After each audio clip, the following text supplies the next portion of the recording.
Hello student, एक बार पुनः आप सभी का आपका अपने यूट्यूब चैनल आमंत्रण क्लासेस में स्वागत है। आज हम लोग इस सेशन में राष्ट्रीय और अंतर्राष्ट्रीय घटनाक्रम पर एमसीक्यू का एक विश्लेषणात्मक क्लास करेंगे। और ये क्लास जो है सो आपको आने वाले समय में कई सारे राज्य लोक सेवा आयोग का एग्ज़ाम होना है, उसमें आपको कई सारे क्वेश्चन एज इट इज़ भी मिल सकते हैं। तो आने वाले समय में जो आरपीएससी का एग्ज़ाम होना है, राजस्थान पब्लिक सर्विस कमीशन का, जो बिहार पब्लिक सर्विस कमीशन के दो एग्ज़ाम होने हैं, एक 67वीं बीपीएससी का एग्ज़ाम होना है और दूसरा सीडीपीओ का एग्ज़ाम होना है। इसमें फिर जो उत्तर प्रदेश लोक सेवा आयोग का एग्ज़ाम होना है, उत्तराखंड लोक सेवा आयोग का एग्ज़ाम होना है, सभी के प्रीलिम्स एग्ज़ाम होने हैं। और फिर सबसे ऊपर में 10 तारीख को जो है यूपीएससी का एग्ज़ाम होना है। तो इन सभी एग्ज़ाम को ध्यान में रखते हुए ये जो है सो एमसीक्यू का सेशन है। तो आपको इसमें अच्छे अच्छे प्रश्न मिलेंगे। हमारी कोशिश है कि आपको अच्छे अच्छे प्रश्न मिले। और इस सेशन की शुरुआत से पहले एक जो आपको सूचनाएं दी जाती है वो आप जान लीजिए। तो इस चैनल पर आपको क्या क्या सुविधाएं मिलती है, तो इस चैनल पर आपको राष्ट्रीय और अंतर्राष्ट्रीय घटनाक्रम से संबंधित जो प्रारंभिक और मुख्य परीक्षा का होता है वो मटेरियल मिलता है। दूसरा, सामान्य अध्ययन से संबंधित जो प्रारंभिक और मुख्य परीक्षा का मटेरियल होता है, जैसे इतिहास का, भूगोल का, पॉलिटी का, इकोनॉमिक्स का, ये सारे मटेरियल आपको मिलेंगे। और इतिहास और भूगोल ऑप्शनल पेपर से संबंधित क्लास और उसका मटेरियल भी मिलेगा। इससे संबंध में यदि आपको कोई क्वेरी करनी है तो ये मेरा टेलीग्राम लिंक है आमंत्रण क्लासेज, इसको ज्वाइन कर लीजिए। और ये मेरा मोबाइल नंबर और व्हाट्सएप नंबर है, इस पर आप किसी भी समय संपर्क कर सकते हैं और मैसेज भी कर सकते हैं। साथ ही अब आप मेरा क्लास जो है मेरे ऐप आमंत्रण क्लासेज ऐप पर भी देख सकते हैं। आप अपने मोबाइल के प्ले स्टोर में जाके इस ऐप को डाउनलोड कर लीजिए, या ये ऐप का लिंक है, इस लिंक के थ्रू भी आप ऐप को डाउनलोड कर सकते हैं। और इस ऐप के थ्रू आपको क्या क्या सुविधा मिलेगी आने वाले समय में, तो इस पर आपको यूपीएससी और राज्य लोक सेवा आयोग के मुख्य परीक्षा के लिए और प्रारंभिक परीक्षा के लिए टेस्ट सीरीज मिलेगा। उस टेस्ट सीरीज का विश्लेषणात्मक क्लास मिलेगा, मॉडल आंसर भी मिलेगा। साथ ही साथ क्या है कि आपको इतिहास और भूगोल ऑप्शनल पेपर का लेक्चर मिलेगा। तीसरा, आपको सामान्य अध्ययन के संबंधित जितने भी विषय होते हैं सभी विषयों का आपको क्या है पीडीएफ मिलेगा, क्लास मटेरियल मिलेगा, सारी चीज़ें आपको यहाँ पर मिलेगी। और इस सब के बारे में यदि आपके पास कोई क्वेरी है, आप जानना चाहते हैं, तो आप ज़रूर इस टेलीग्राम नंबर को सब्सक्राइब कर लीजिए, मोबाइल नंबर और व्हाट्सएप नंबर लिख लीजिए और आप इस पर हमसे संपर्क कर सकते हैं।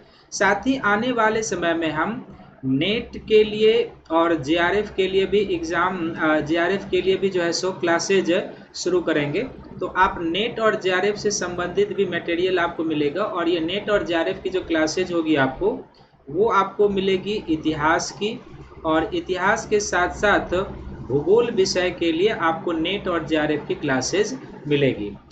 तो आप अभी तक यदि चैनल को सब्सक्राइब नहीं किया है तो इस चैनल को सब्सक्राइब कर लीजिए। और आपको जो है सो जो भी सुझाव देना हो आप बेशक कमेंट बॉक्स में लिखेंगे। आपका सुझाव जो है अनुकरणीय रहेगा, हम उस पर अमल लाने का प्रयास करेंगे। तो आइए आज के क्लास की हम लोग शुरुआत करते हैं। और सबसे पहला क्वेश्चन आपके स्क्रीन पर है।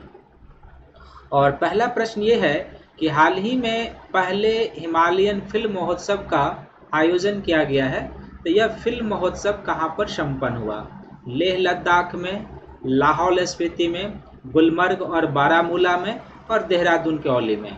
तो कहाँ पर ये पहले हिमालयन फिल्म महोत्सव का आयोजन संपन्न हुआ है? तो इसका जो एक्चुअल आंसर हो जाएगा वो ए हो जाएगा। ये कहाँ पर संपन्न हुआ है? तो लेह लद्दाख में संपन्न हुआ है। और महत्वपूर्ण इसलिए है क्योंकि ये पहला हिमालयन फिल्म महोत्सव है, इसलिए ये महत्वपूर्ण है। तो आपका आंसर क्या हो जाएगा? लेह लद्दाख आपका आंसर हो जाएगा। दूसरा प्रश्न फिर इसी से संबंधित है, वो ये है कि हाल ही में आयोजित प्रथम हिमालयन फिल्म महोत्सव का मुख्य उद्देश्य क्या है? ऑब्जेक्टिव क्या है इस फिल्म महोत्सव का? पहला है कि पर्वतीय राज्यों में पर्यटन को प्रोत्साहन देना। दूसरा है पहाड़ी राज्यों को मुख्य धारा के सिनेमा से जोड़ना, तीसरा है पहाड़ी राज्यों में आपदा प्रबंधन को बढ़ावा देना, और चौथा है पहाड़ी राज्यों में प्राथमिक क्रियाकलापों को बढ़ावा देना। तो आपको मोस्ट सुटेबल और अप्रोप्रिएट आंसर चूज करना है, और इसका जो एक्यूरेट आंसर है वो ये है, बी आंसर है कि पहाड़ी राज्यों को सिनेमा के मुख्य धारा से जोड़ना इसका मूल उद्देश्य है। पहले भी आपको याद होगा कि जो जम्मू कश्मीर है, जो अपना लद्दाख है, जो उत्तराखंड है, जो हिमाचल प्रदेश है, वो बॉलीवुड के शूटिंग का हॉट स्पॉट हुआ करता था।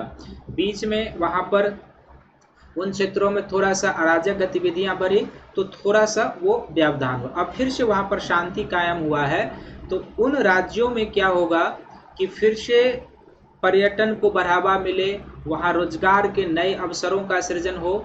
इसलिए इस महोत्सव का मूल उद्देश्य है कि इन पहाड़ी राज्यों को सिनेमा के मुख्य धारा से जोड़ना, अर्थात लद्दाख, जम्मू कश्मीर, उत्तराखंड और हिमाचल प्रदेश को। तो आपका जो आंसर हो जाएगा वो क्या हो जाएगा कि पहाड़ी राज्यों में को मुख्य धारा के सिनेमा से जोड़ना इसका मुख्य उद्देश्य हो जाएगा। तीसरा प्रश्न भी इसी से रिलेटेड है कि हाल ही में आयोजित प्रथम हिमालयन फिल्म महोत्सव का उद्घाटन किस मंत्रालय के द्वारा किया गया। देखिए, मेरा उद्देश्य यह है कि जिस टॉपिक को मैं करंट अफेयर्स को उठाऊंगा उसका पूरा एमसीक्यू के माध्यम से आपका रिवीजन हो जाए। इसलिए आप देखिए कि पहला प्रश्न उठाया कि कहाँ पर हुआ, दूसरा उसका उद्देश्य क्या है, किस मंत्रालय का ये प्रोग्राम है, तो पूरी की पूरी आपकी जो इसकी कॉन्सेप्ट होगी वो भी बन जाएगी और इसका एमसीक्यू। तो किस मंत्रालय की पहल है? सांस्कृतिक मंत्रालय की, वन पर्यावरण और जलवायु परिवर्तन मंत्रालय की, केंद्रीय सूचना प्रसारण मंत्रालय की और जनजातीय मामलों के मंत्रालय की। तो इसका जो एक्यूरेट आंसर होगा क्या होगा? तो यह जो पहल है वह केंद्रीय सूचना और प्रसारण मंत्रालय की पहल है, केंद्रीय सूचना और प्रसारण मंत्रालय की पहल। तो आपका जो आंसर होगा वो सी होगा, केंद्रीय सूचना और प्रसारण मंत्रालय के द्वारा ये फेस्टिव आयोजित किया गया था। फिर नेक्स्ट प्रश्न भी इसी से संबंधित है, वो ये है कि हाल ही में आयोजित हिमालयन प्रथम जो महोत्सव था, इस फेस्टिवल का उद्घाटन फिल्म कौन था? यानी कि ये जो फेस्टिवल आयोजित किया गया तो प्राय आप देखते हैं एग्जाम में पूछता है उद्घाटन फिल्म कौन था, समारोह का अंतिम फिल्म कौन था, इस तरीके से। तो शेरशाह है, मणिकर्णिका है, थप्पड़ है और भोसले है। तो इस फिल्म समारोह का जो उद्घाटन फिल्म था वो कौन था? शेरशाह फिल्म था, शेरशाह फिल्म। तो आपका आंसर क्या हो जाएगा? ए हो जाएगा। इसका उद्घाटन फिल्म जो है वो कौन सा हो जाएगा? शेरशाह हो जाएगा। नेक्स्ट प्रश्न हो जाएगा अब कि हाल ही में केंद्र सरकार के किस मंत्रालय के द्वारा नेशनल सिंगल विंडो सिस्टम की शुरुआत की गई है? इसको हम लोग संक्षिप्त में क्या कहते हैं? National single window system, NSWS कहते हैं। तो ये वाणिज्य और उद्योग मंत्रालय का है या वित्त मंत्रालय है का है या ग्रामीण विकास मंत्रालय का है या कॉरपोरेट मामलों के मंत्रालय का है। और देखेंगे कि ये मोस्ट VBI प्रश्न है, आने वाले कहीं भी स्टेट PCS के एग्जाम में आपको ये प्रश्न जरूर मिल जाएगा। और नेशनल सिंगल विंडो सिस्टम पर हमने करंट अफेयर्स का एक वीडियो भी बनाया है जो हमारे चैनल पर उपलब्ध है, तो आप जरूर उसको देखिएगा। उसको मैंने PT और मेंस दोनों के दृष्टिकोण से डिस्क्राइब किया है, तो बहुत ही उपयोगी है, आप जरूर इसको देखिएगा। फिलहाल इसका जो उत्तर हो जाएगा वो क्या हो जाएगा 5वें नंबर प्रश्न का? तो ये हो जाएगा वाणिज्य और उद्योग मंत्रालय के द्वारा जो है ये स्पॉन्सर्ड किया गया है, इसकी शुरुआत की गई है।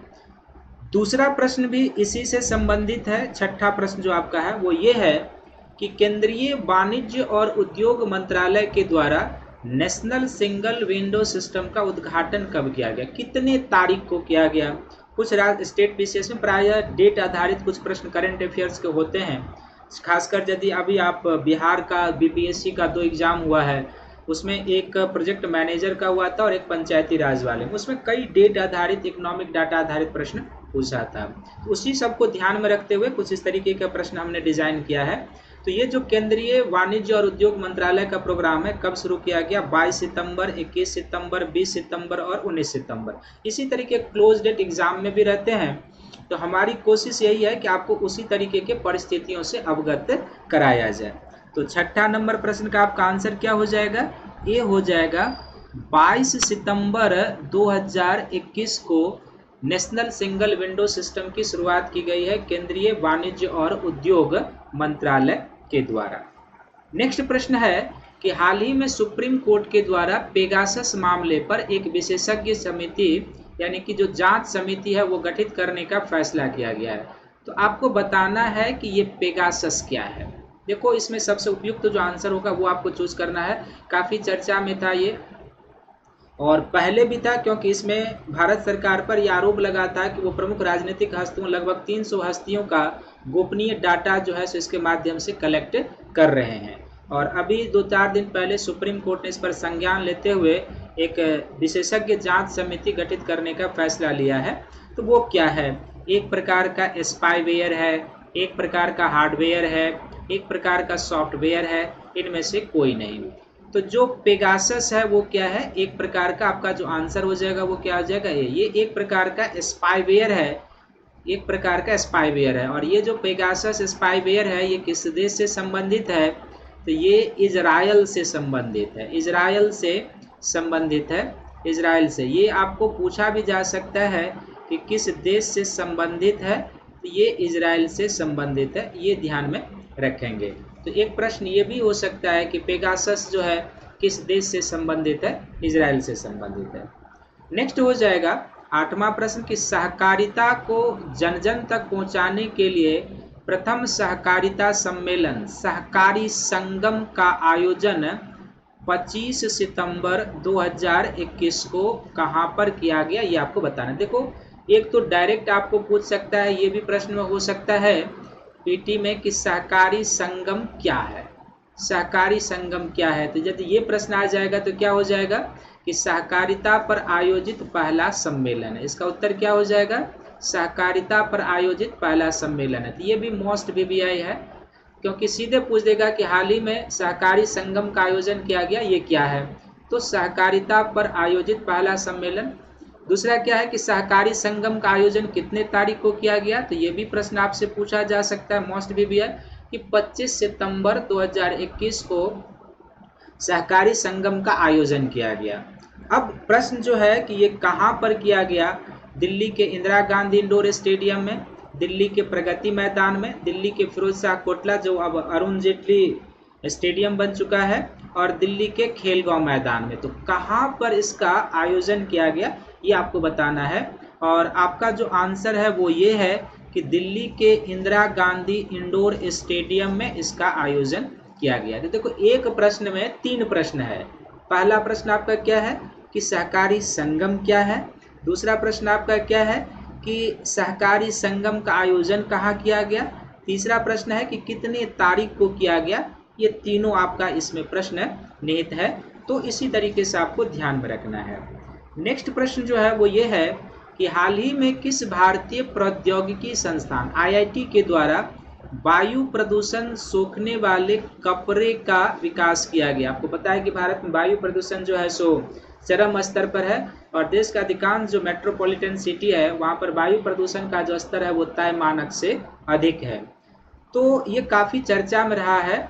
तो किस आईआईटी के द्वारा जो है सो वायु प्रदूषण सोखने वाले कपड़े का विकास किया गया है, ये आपको बताना है। IIT Bombay, IIT Delhi, IIT Kanpur, IIT Kharagpur. तो इसका जो एक्यूरेट आंसर होगा वो क्या हो जाएगा कि आईआईटी दिल्ली के द्वारा इस प्रकार के कपड़े का विकास किया गया है, आईआईटी दिल्ली के द्वारा। तो आपका आंसर बी हो जाएगा, आईआईटी दिल्ली। नेक्स्ट जो है प्रश्न वो ये है, 10वां प्रश्न है कि हाल ही में G20 देशों के विदेश मंत्रियों का सम्मेलन वर्चुअल तरीके से संपन्न हुआ। इसकी मेजबानी किस देश ने की, किस शहर ने की, आपको बताना होगा। इसमें भारतीय विदेश मंत्री श्री एस जयशंकर जी शामिल हुए थे। तो ये सम्मेलन कहाँ पर हुआ है, किस देश में, किस शहर ने इसकी मेजबानी की है, वो आपको बताना है। अमेरिका का न्यूयॉर्क में, अमेरिका के वाशिंगटन डीसी में, ब्रिटेन के लंदन में, और जर्मनी के फ्रैंकफर्ट में। तो इसका जो एक्चुअल आंसर हो जाएगा, फिर से एक बार क्या हो जाएगा, 10वें प्रश्न का बी आंसर हो जाएगा कि अमेरिका के वाशिंगटन डीसी में इसका आयोजन किया गया है, अमेरिका के वाशिंगटन डीसी में। नेक्स्ट प्रश्न जो है आपका वो है 11वां कि हाल ही में एक नए सामरिक संगठन ऑकस का निर्माण किया गया है। तो ऑकस में कौन कौन देश शामिल है ये आपको बताना है। आपको बता ही है कि दो संगठन इस बीच में काफी चर्चा में रहे हैं, एक ऑकस चर्चा में रहा है और एक क्वाड चर्चा में रहा है। तो ऑकस नया संगठन बना है, इसमें कौन कौन देश शामिल है? अमेरिका है, ब्रिटेन है, जापान है, भारत है और ऑस्ट्रेलिया है। तो इसमें कौन कौन देश शामिल है 11वें नंबर प्रश्न में, ये आपको बताना है। तो ऑकस संगठन में 3 कंट्री शामिल है और आपका आंसर जो हो जाएगा वो क्या हो जाएगा? सी आपका आंसर हो जाएगा। यानी कि इसमें अमेरिका शामिल है, दूसरा इसमें कौन शामिल है? तो ब्रिटेन शामिल है, और फिर इसमें कौन शामिल है? ऑस्ट्रेलिया। तो अमेरिका, ब्रिटेन और ऑस्ट्रेलिया ने मिलकर एक सामरिक संगठन ऑकस का निर्माण किया। हालांकि इसमें कुछ बाद में डिस्प्यूट भी आया, क्योंकि ऑस्ट्रेलिया को इसके माध्यम से परमाणु पनडुब्बी दिया जाना था। और ये संगठन मुख्य रूप से एशिया प्रशांत में चीन की जो बढ़ती हुई मोनोपोली है, उस मोनोपोली को नियंत्रित रखने के लिए किया गया है। तो ये ध्यान में रखेंगे, आने वाले समय में ये प्रश्न पूछा जा सकता है कि ऑकस किस प्रकार का संगठन है, किस क्षेत्र पर इसका फोकस है, कौन कौन सा देश ऑकस में शामिल है, ये आपसे पूछा जाएगा। तो इसका आंसर आपका क्या हो गया? सी। इसी तरीके से 12वां प्रश्न है कि निम्नलिखित में से कौन क्वाड संगठन में शामिल है? आपको पता है कि क्वाड देशों का भी सम्मेलन हुआ है। भारतीय प्रधानमंत्री इसमें गए थे बैठक में भाग लेने के लिए, जब 76वें संयुक्त राष्ट्र महासभा का अधिवेशन चल रहा था। तो क्वाड, जिसको हम लोग क्या कहते हैं? क्वाड्रिलेटरल डायलॉग सिक्योरिटी कहते हैं, इसका फुल फॉर्म है। तो क्वाड्रिलेटरल डायलॉग सिक्योरिटी में कौन कौन देश शामिल है ये आपको बताना है। जापान है, चीन है, भारत है, ऑस्ट्रेलिया है, अमेरिका है और फ्रांस है। तो क्वाड में 4 देश है और उस 4 देश में इसमें कौन कौन शामिल है ये आपको चयन करना है। तो इसमें कौन शामिल है? एक इसमें जापान शामिल है, दूसरा इसमें कौन शामिल है? भारत शामिल है, तीसरा इसमें कौन शामिल है? ऑस्ट्रेलिया, और फिर चौथा कौन शामिल है? अमेरिका शामिल है। तो 1 3 4 5, 1 3 4 5 आपका जो आंसर हो जाएगा वो क्या हो जाएगा? डी हो जाएगा। आपका आंसर डी हो जाएगा। यहाँ पर एक और प्रश्न बन सकता है कि यदि ऐसा प्रश्न आपसे पूछ दे कि कौन सा देश, एक प्रश्न यहीं पर मैं क्रिएट कर देता हूँ, कौन सा देश ऑकस एवं क्वाड दोनों में शामिल है? कौन सा देश ऑकस एवं क्वाड दोनों में क्या है? शामिल है, दोनों में शामिल है। इस तरीके का भी एक प्रश्न आ सकता है। तो सबसे पहले ऑकस के देश की लिस्टिंग कर लें। ऑकस में कौन शामिल है? एक अभी हम लोगों ने देखा है, इसमें अमेरिका शामिल है, दूसरा इसमें कौन शामिल है? जापान शामिल है, और तीसरा इसमें कौन शामिल है? तो ब्रिटेन शामिल है। अब क्वाड की लिस्टिंग कर लीजिए, क्वाड में कौन कौन शामिल है? तो क्वाड में भी एक कौन शामिल है? आपका अमेरिका शामिल है। अमेरिका के बाद क्वाड में भी कौन शामिल है? आपका जापान शामिल है। क्वाड में जो है सो तीसरा कौन शामिल है? तो क्वाड में जो है, सॉरी, ऑकस में जापान नहीं, आपका मिस्टेक है, 1 मिनट।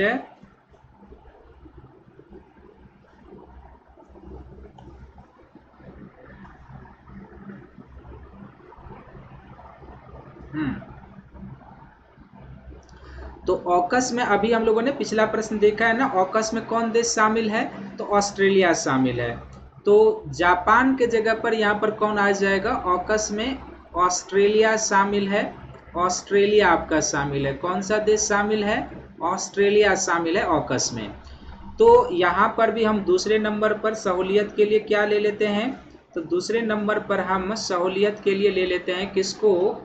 ऑस्ट्रेलिया को ही ले लेते हैं, क्योंकि इसमें ऑस्ट्रेलिया भी कौन है? शामिल है।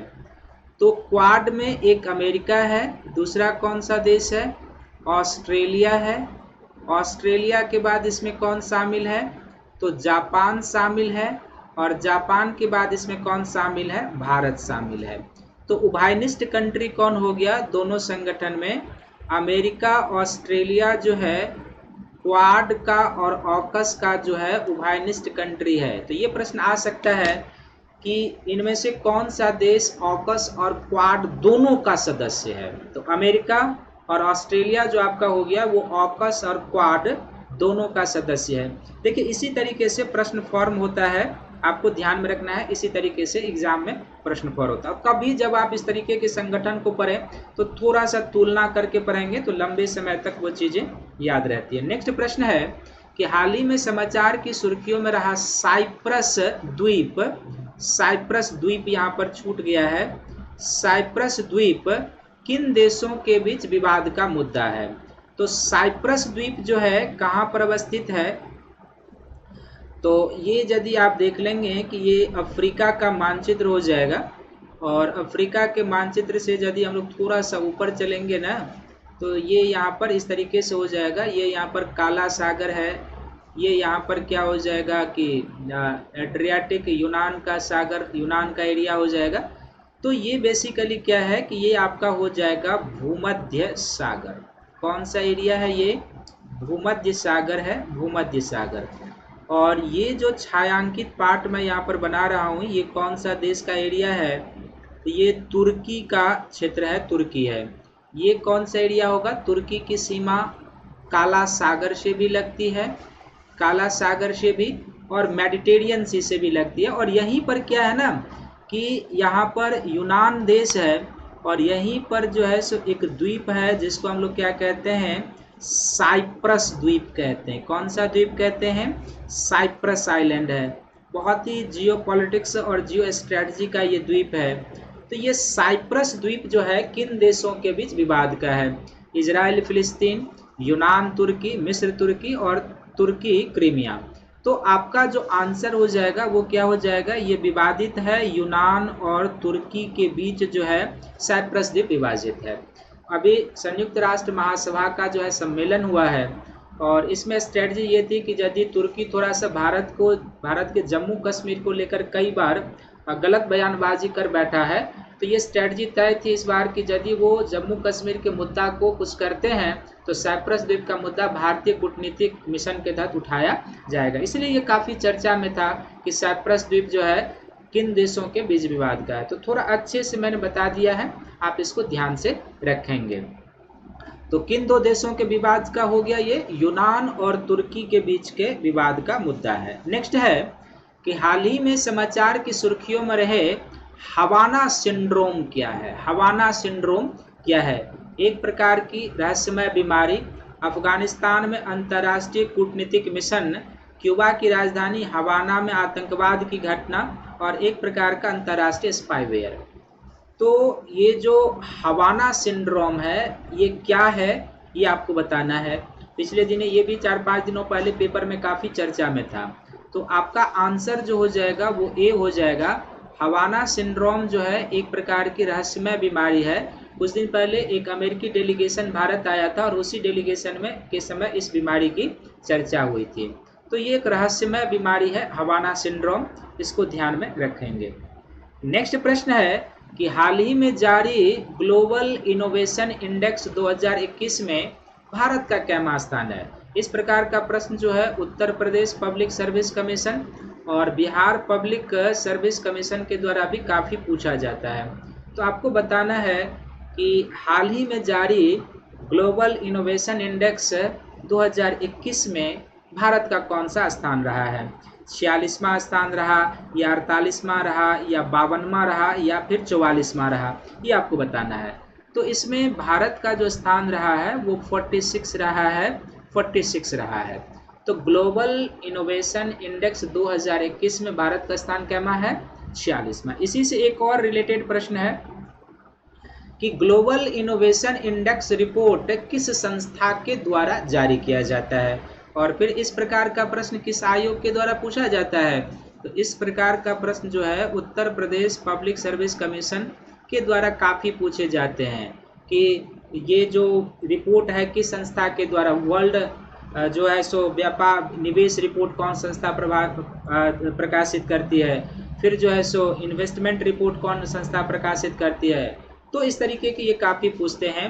तो ग्लोबल इनोवेशन इंडेक्स कौन संस्था जारी करता है? वर्ल्ड इंटेलेक्चुअल प्रॉपर्टी ऑर्गेनाइजेशन, इसको संक्षिप्त में हम लोग वीपो कहते हैं। क्या कहते हैं इसको? वीपो कहते हैं। फिर यूएनडीपी है, फिर अंतर्राष्ट्रीय मुद्रा कोष है और विश्व बैंक है। तो किस संस्था के द्वारा ग्लोबल इनोवेशन इंडेक्स रिपोर्ट जारी किया जाता है? इसका आंसर आपका ए हो जाएगा, वर्ल्ड इंटेलेक्चुअल प्रॉपर्टी ऑर्गेनाइजेशन के द्वारा यह रिपोर्ट जारी किया जाता है। नेक्स्ट है कि 15वां संयुक्त सैन्य अभ्यास सूर्य किरण जो है, इसमें कौन सा देश शामिल है? सूर्य किरण या ऑपरेशन सूर्य किरण भी कहते हैं। और फिर इस प्रकार का प्रश्न देखेंगे कि बिहार पब्लिक सर्विस कमीशन काफ़ी पूछते हैं, Uttar Pradesh public service commission में भी काफ़ी पूछा जाएगा। और यदि आने वाले समय में आप उत्तराखंड लोक सेवा आयोग का एग्जाम देंगे तो उसके लिए तो मोस्ट VVI है ये।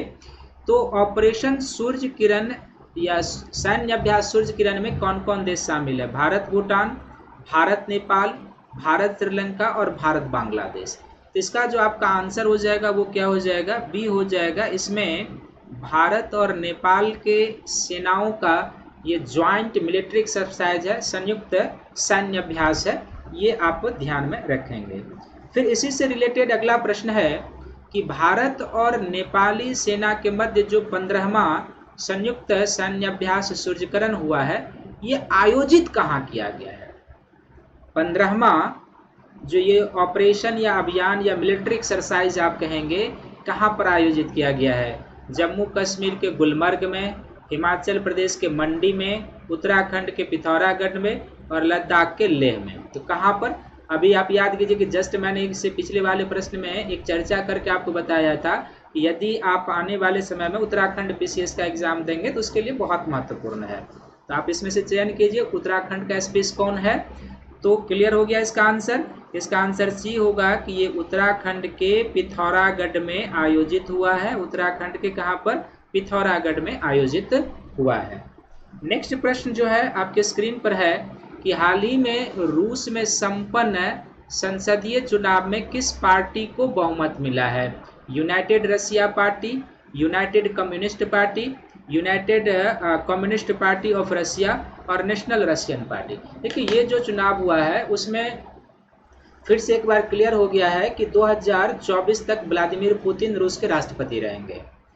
तो किस को मिला है? रूस के निचले सदन को ड्यूमा कहते हैं। तो किसको वहां पर बहुमत मिला है? मैंने व्लादिमीर पुतिन जी का भी बता दिया कि 2024 तक वहां के अब राष्ट्रपति रहेंगे, उनकी पार्टी को चयन कर लीजिए। तो इसका जो आंसर हो जाएगा यूनाइटेड रशिया पार्टी हो जाएगा। यूनाइटेड रशिया पार्टी इसका आंसर हो जाएगा, यूनाइटेड रशिया पार्टी। नेक्स्ट प्रश्न फिर से आपके स्क्रीन पर है, वो ये है कि हाल ही में कहाँ के वैज्ञानिकों के द्वारा जल से हेक्सावेलेंट क्रोमियम जैसे जल प्रदूषक तत्व को अलग करने वाले बैक्टीरिया की खोज की गई है? ये भूमिगत जल को प्रदूषित करने वाला क्या है? एक पदार्थ, एक तत्व है भूमिगत जल को। तो इस भूमिगत जल से जो हेक्सावेलेंट क्रोमियम है ये प्रदूषित करता है, इसको बैक्टीरिया समाप्त कर सकता है। तो कौन सा संस्था के द्वारा ये आविष्कार किया गया है बैक्टीरिया? IIT दिल्ली है, IIT कानपुर है, IIT BHU है और IIT बॉम्बे है। तो किस संस्था के द्वारा ये विकसित किया गया है? तो आपका आंसर क्या हो जाएगा? आपका आंसर हो जाएगा IIT BHU के वैज्ञानिकों के द्वारा जल प्रदूषण या जल में उपस्थित हेक्सावेलेंट क्रोमियम जैसे प्रदूषक तत्व को समाप्त करने वाले बैक्टीरिया की खोज की गई है। नेक्स्ट जो है इसी से रिलेटेड प्रश्न है कि जल में उपस्थित हेक्सावेलेंट क्रोमियम धातु से इसके प्रदूषण से क्या संभव है? नीचे दिए गए डिजीज में क्या संभव है? देखिए इस प्रकार का प्रश्न जो है UPSC में भी पूछा गया है और ये स्टेट सर्विस में भी पूछा जाता है। बहुत ही महत्वपूर्ण इंपॉर्टेंट प्रश्न है ये। और चूंकि जल प्रदूषण इसलिए महत्वपूर्ण हो जाता है, आगे आप देखेंगे कि जल प्रदूषण न केवल भारत बल्कि विश्व की समस्या है और इसके कारण विश्व में वाटर क्राइसिस बड़ी तेजी से बढ़ते जा रही है। न केवल वाटर क्राइसिस बल्कि इससे लाखों लोग बीमार होते हैं और मृत्यु उनकी होती है। तो हेक्सावेलेंट क्रोमियम धातु से इसमें क्या क्या संभव है? कैंसर की बीमारी है, किडनी संबंधित बीमारी है, लीवर संबंधित बीमारी है और महिलाओं में बांझपन की शिकायत। कौन सा इसका होगा answer? A, B, C, D। बताइए। तो इसका जो आंसर हो जाएगा क्या हो जाएगा, डी आपका आंसर है, डी है। ये भी 2-4 दिन पहले पेपर में चढ़ता था। जितना भी मेरा करंट अफेयर्स है वो सभी मैंने कहीं से नकल नहीं किया है, ये सभी दैनिक जागरण जो राष्ट्रीय संस्करण पेपर है उस पर आधारित जो है सो है, राष्ट्रीय संस्करण पर आधारित है। तो आप समझिए कि राष्ट्रीय संस्करण में जो भी महत्वपूर्ण राष्ट्रीय अंतर्राष्ट्रीय जो इस प्रकार की भी घटनाक्रम होगी वो सब आपको एमसीक्यू थ्रू मिलता जाएगा, एमसीक्यू के थ्रू मिलता जाएगा। इसका आंसर क्या हो गया आपका डी, यानी कि ये सभी बीमारियां इस प्रदूषक से संभव है, सभी बीमारियां। नेक्स्ट है कि निम्नलिखित में से सत्य कथन का चयन करें, कि इसमें से सत्य कथन कौन है उसका, कि संयुक्त राष्ट्र बाल कोष यूनिसेफ कहेंगे इसको, अनुसार दुनिया भर में बैक्टीरिया जनित दूषित पानी के पीने से प्रत्येक दिन 4000 बच्चों की मृत्यु हो जाती है। और दूसरा, विश्व स्वास्थ्य संगठन के अनुसार दुनिया में 2.6 अरब से अधिक लोगों को स्वच्छ पानी नहीं मिल पाता, इस कारण सालाना 22 लाख लोगों की मृत्यु हो जाती है। क्या सही है क्या गलत है ये आपको चयन करना है। केवल एक सही है, केवल दो सही है, दोनों सही है और दोनों ही गलत है। तो इसका जो आंसर हो जाएगा आपका, वो आंसर क्या हो जाएगा, सी हो जाएगा। इसमें दोनों ही सही है। और जिस समय आपको वो जो हेक्सावोलेंट क्रोमियम वाला बताया है उसी समय उसी दिन ये भी पेपर में आया था। अब आप समझिए कि वाटर पॉल्यूशन विश्व स्तर पर किस तरीके से क्रिटिकल स्थिति बनते जा रहा है, इसलिए हमारा आपका सभी का यह कर्तव्य बनता है, एक जागरूक नागरिक होने के नाते यह कर्तव्य बनता है कि हम जल को कम से कम प्रदूषित करें, जल को कम से कम बर्बाद करें, ताकि वो हमारे आने वाली पीढ़ियों के लिए बचा रहे और वर्तमान पीढ़ी का जो लाइफ है हम उसे सेव कर पाएँ, प्रत्येक नागरिक तक जल हम उपलब्ध करा पाएँ, इस पर हमारा फोकस होना चाहिए। नेक्स्ट प्रश्न आपका है कि नई राष्ट्रीय शिक्षा नीति के अनुरूप नेशनल करिकुलम फ्रेमवर्क के विकास के लिए शिक्षा मंत्रालय ने किसकी अध्यक्षता में एक 12 सदस्यीय राष्ट्रीय संचालन समिति का गठन किया है। तो नई शिक्षा नीति इंट्रोड्यूस और उसके बाद नेशनल करिकुलम फ्रेमवर्क बनाने के लिए शिक्षा मंत्रालय के द्वारा एक 12 सदस्यीय राष्ट्रीय संचालन समिति का गठन किया गया है। इस समिति के अध्यक्ष कौन है, के कस्तूरी रंगन, महेश चंद्र पंत, गोविंद प्रसाद शर्मा और मिलिंद काम्बले। तो इसका आंसर क्या हो जाएगा, के कस्तूरी रंगन आपका आंसर हो जाएगा। और ये जो के कस्तूरी रंगन है इनके बारे में और जान लीजिए, ये क्या है कि ये इसरो के पूर्व चेयरमैन भी रहे हैं, इसरो के पूर्व चेयरमैन भी रहे हैं, पूर्व चेयरमैन भी ये रहे हैं के कस्तूरी रंगन। साथ ही साथ के कस्तूरी रंगन जो है नई राष्ट्रीय शिक्षा नीति जो बनी है उस समिति के भी अध्यक्ष थे। नई राष्ट्रीय शिक्षा समिति जो बनाई थी, तो नई राष्ट्रीय शिक्षा समिति के भी ये अध्यक्ष थे, समिति के अध्यक्ष। और साथ ही साथ क्या है कि पश्चिम घाट पर्वत पर जो है सो एक पैनल बना था वहाँ के पर्यावरणीय पहलू की जांच के लिए। तो पश्चिम घाट पैनल पर जो एक कमेटी बनी थी उसके भी ये अध्यक्ष थे, उसके भी कस्तूरंगन कमेटी वहाँ पर बनी थी। तो मल्टी डायमेंशनल पर्सन।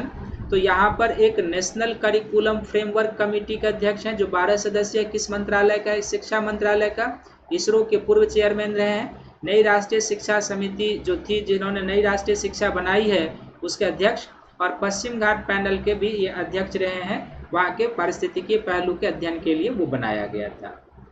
नेक्स्ट प्रश्न आपके स्क्रीन पर है, हाल ही में एक घोषणा के अनुसार भारतीय वायुसेना के नए प्रमुख कौन होंगे। भारतीय वायुसेना के नए प्रमुख कौन होंगे, air marshal V R. Chaudhary, air marshal Bhadauria, air marshal Ravindra Kataria और एयर मार्शल निखिल जैन।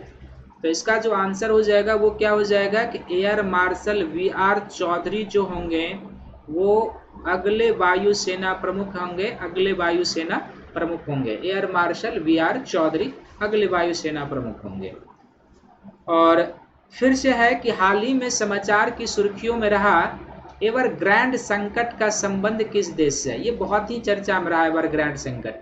ये एवरग्रांड संकट की तुलना की जा रही है किससे, तो वर्ष 2008 में अमेरिका में एक संकट आया था जिसने विश्व व्यवस्था को लगभग 2014-15 तक मंदी के दौर में रखा था। तो 2008 में अमेरिका में जो संकट आया था उसका नाम था सब प्राइम संकट। क्या कहा जाता था उसको? सब प्राइम संकट के नाम से जाना जाता था। ये सब प्राइम संकट जो था बेसिकली वहाँ पर जो हाउसिंग सेक्टर में लोन दिया गया था, हाउसिंग सेक्टर में लोन बीमा कंपनी के द्वारा और बैंक के द्वारा हाउसिंग सेक्टर में, और फिर उपभोक्ता गुड्स खरीदने के लिए, किसके लिए? उपभोक्ता वस्तु खरीदने के लिए, इसी दो में उपभोक्ता वस्तु खरीदने के लिए, परचेज करने के लिए, उपभोक्ता वस्तु खरीदने के लिए, इस दो सेक्टर के लिए वहाँ की जो प्रमुख बीमा कंपनियां थी, जो बैंक थी, इन्होंने लोन दिया था।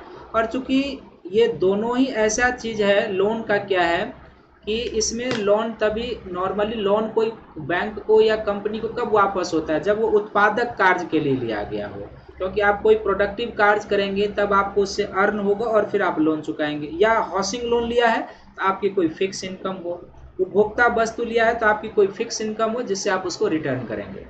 तो हुआ क्या कि जब हाउसिंग सेक्टर और इनको लोन दिया गया और बाद में जब लोन वसूलने का समय आया तो जिन लोगों ने लोन लिया था उपभोक्ताओं ने सीधे हाथ खड़े कर दिए कि मेरे पास लोन वापस करने के लिए कुछ भी नहीं है। तो मैरिल लिंच जैसी जो कंपनियां थी, बहुत बड़ी कंपनियां उस समय अमेरिका में दिवालिया हो गई थी। कुछ उसी प्रकार की स्थिति जो है इसके साथ है। तो एवरग्रांड संकट का संबंध किस देश से है? मैक्सिको से, रूस से, चीन से और उत्तर कोरिया से। तो आपको पता है कि इस प्रकार की चीजें अभी कहाँ से आ सकती है?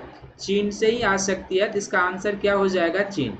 ये जो एवरग्रांड संकट है ये भी चीन की जो है ना रियल एस्टेट से संबंधित है, रियल एस्टेट से। और ये जो है कंपनी दिवालिया होने के कगार पर है, तो इसलिए ये काफी चर्चा में पूछा जा सकता है। तो ये 25 प्रश्न कैसा आपको लगा? आपके एग्जाम के पॉइंट ऑफ व्यू से कैसा लगा? आप जरूर इस पर कमेंट कीजिएगा। और अभी तक यदि आपने अपने चैनल को सब्सक्राइब नहीं किया है तो जरूर सब्सक्राइब कर लीजिएगा और इस वीडियो को लाइक कीजिएगा, शेयर कीजिएगा, सब्सक्राइब कीजिएगा। साथ ही साथ आप यह भी बताइएगा कि आपको प्रश्न का स्तर कैसा लगा। स्टेट पीसीएस को फोकस करके ये बनाया गया है, खासकर यूपी पीसीएस, बिहार, राजस्थान और उत्तराखंड का जो अभी आने वाले 2 महीने में एग्जाम होने वाला है उसको ध्यान में रखकर बहुत सारा प्रश्न आपको यूपीएससी में भी टच कर जाएगा। तो आप जरूर इसको देखिएगा। आपको प्रत्येक 2-4 दिन पर इस तरीके से, अभी इसमें 25 प्रश्न और है तो अगले दिन आपको और 25 प्रश्न इस पर यहीं से देख रहे हैं 25 दिए हैं, 25 और बाकी है वो आपको मिल जाएगा। लेकिन प्रश्न के बारे में जरूर कमेंट करके लिखिएगा कैसा लगा आपको और आप क्या इसमें सुधार चाहते हैं। आपका जो सुझाव होगा वो बिल्कुल मैं उसको देखूंगा कि किस हद तक मैं लागू कर पाता हूं, उसे लागू करने का प्रयास करूंगा। तो आप सभी को थैंक यू है, धन्यवाद है इस वीडियो को वॉच करने के लिए। मिलते हैं कल हम लोग एक बार नए सेशन में नए टॉपिक के साथ और एक नई ऊर्जा के साथ। तो सभी को थैंक यू है मित्रों।